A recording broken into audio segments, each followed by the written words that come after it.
decisions of his presidency. I do not favor blanket amnesty, but for those who violated selective service laws, I intend to grant a blanket pardon. Former President Jimmy Carter pardoning all those who dodged the draft during the Vietnam era 34 years ago today. But was it the right thing for a president to do, or should those who have fled the country been prosecuted for their actions? Joining us live to talk more about this, South Texas College of Law Professor Gerald Treece, also a Vietnam veteran, and JAG Professor Geoffrey Corn. Gerald, first to you, the whole point for the president, he said, was to help heal the wounds brought on by the conflict. Did it work or did it not? Well, certainly didn't at the time. I can recall when the president made that statement, it was not well received. But, you know, as time goes on and Vietnam gets further and further in the rearview mirror, perhaps it's best to let that go. That's yesterday's news, but the pain is still there. Jeff Corn, was there precedent for this?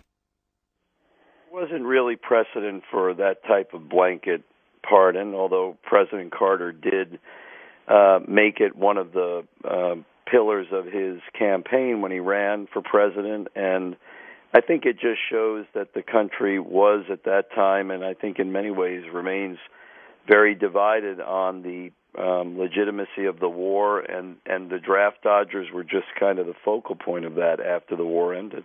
Geoffrey, was this focusing on the civilians, or was it also applying to members of the armed forces who deserted?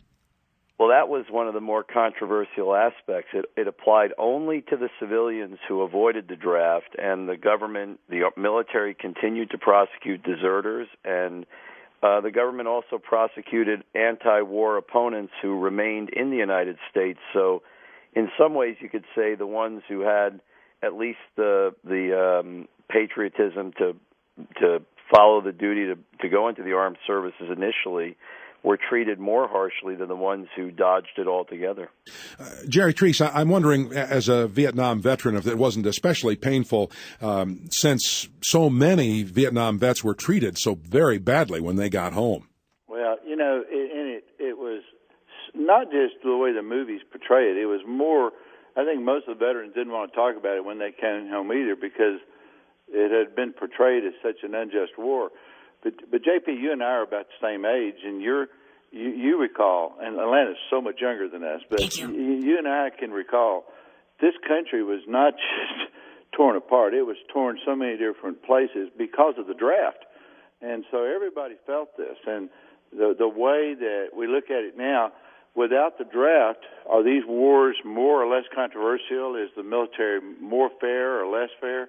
But I just think that everybody in their 60s is in a position where they're asking the same question of today that you're asking us. It was the pardon the right thing, and that debate will continue. But for my sake, it's best to let it go and just say whatever the president wanted to do, he could do.